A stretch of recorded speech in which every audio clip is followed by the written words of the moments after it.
So did you guys bring you guys brought your books, right? Okay. Let me just see if there's anything. Oh no, we're not done actually. Sorry. Yeah. Okay. So there are kind of like two kinds of arm vibrato, and it's just mostly has more to do with how much of your muscles you're putting into it, okay? Has nothing to do with, we're going to learn a whole different type of vibrato. It's exactly the same motions, it's just the amount of engagement of the muscles. So the two kinds are, so there's kind one, which is mostly generated from the shoulder and the upper arm. So up in here, I find that my arm works really hard, especially on viola. The whole arm moves forward and backward, so this movement can create the widest motion and has the potential to be the slowest of the two kinds. Okay, and then the second one is motion generated from the bicep and tricep, so like in this area. The shoulder movement is minimized, right? So it's important for higher positions, and also it's really good for like a tighter and a faster vibrato. So like for example here, like I can feel it up in here, okay? And then when I'm up in my stratosphere, like I'm not engaging the shoulder as much. I'm engaging just sort of right in here, this muscle here. This is where I'm feeling it the most. Okay, so it's not like there's two different kinds. It's just like the type of muscle group that you're engaging for the fast and the slow, or the wide and the narrow, is a little bit different from each other. Okay, so yeah, if anyone tells you it's exactly what this is, it's not exactly what. Okay, so now we're going to talk about continuous vibrato. Continuous vibrato is something that's really important to work on, because often you hear, even professionals, they'll stop, they'll delay the vibrato, vibrate, stop the vibrato, delay the vibrato, start the vibrato, delay the vibrato.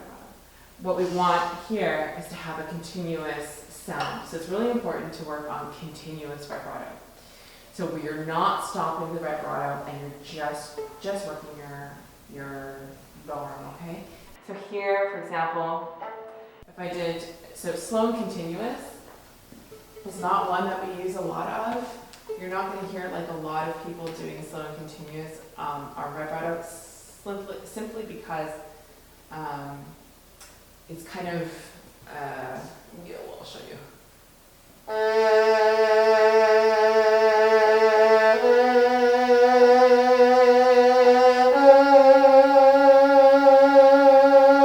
It's very, you know, like it's like when old people or old singers start singing, and it's like very wide, the vibrato.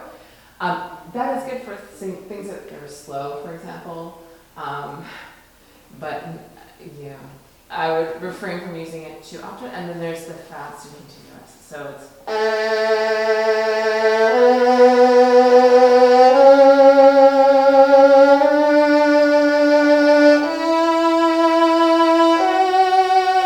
okay. That one's actually really important. Sorry, the sharp, but that one's actually really important to have as well. So let's start with slow and continuous first, something you have to do, and then fast and continuous. Okay. So let's do that. Let's do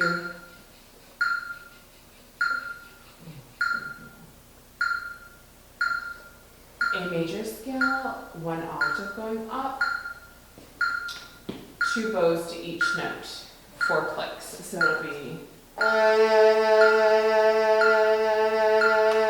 no, we're not going to do 2 bows to each note, 1 bow to each note, otherwise it's going to be forever, okay? Ready? And.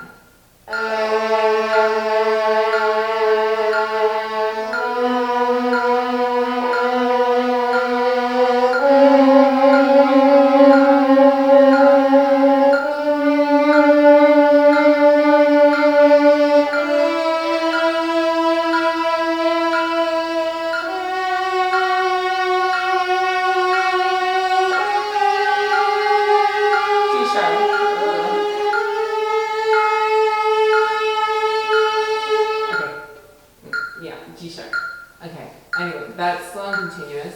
Again, I would say, Morgan, just be careful you're not doing your arm thing, okay? And then, Koi, just keep it moving, okay? Try not to stop in between each bow. So now let's try fast and continuous. Okay, so as fast as you can go. No pulsing in between. Don't think rhythmically. Don't worry about what I'm doing. You find your fast momentum, you find your fast momentum, but with good technique. Okay, you can always increase your speed later. Okay, so one bow to each note, 4 counts. A major scale. Ooh. Nice. Okay, ready? Fast. And.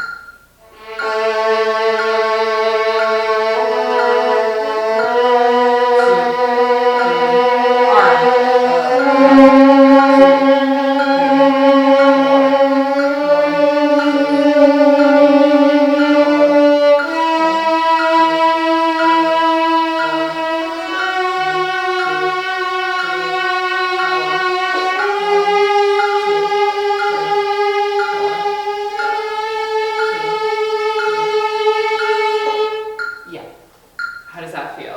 I'm getting too tight here. Right. Okay. So that's a good point. Yeah. So again, I would do the wall exercise, like the sponge against the wall and on your scroll, so you don't damage the varnish and you don't damage your wall. And work on that, because probably you're gripping a bit too hard here. Also, just keep in mind, probably those muscles are not totally developed yet.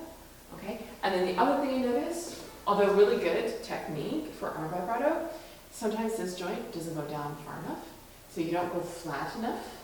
Okay? Yeah, that's the only other thing I would say, is that maybe yours is a bit on the narrow side, which is not bad, it's fine. But you could probably widen it up a bit more. Like I use it pretty flat here, right? And if I really want to do it tight, especially up here, this doesn't go that flat. Okay, so just think about that, and then with working, just make sure it's like a full-on arm, right? Because sometimes you're doing like I can't even demonstrate it. You're doing like I can't even do it. Like my hand and my wrist just don't do it. This is not comfortable for me. Okay. Okay.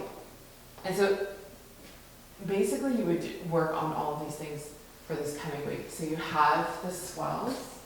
Okay, those are really important to get down. Find your sort of maximum speed or your fast speed for everything. Okay, and then work out your slow speeds for everything. Okay, try not to stop the vibrato, especially on swell number 3, or exercise number 3 of the swells. Try and keep it continuous as much as possible.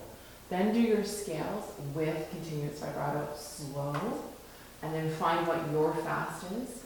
Okay, not everyone's fast will be the same. That looks really good, but I think you're probably tightening up in here, right? Yeah, that's normal. I mean, it'll take some time to develop that muscle. It's not like you've really worked that much, because when have we done that so far? Not really, right? And you're just learning vibrato, and until now you've only done some position work.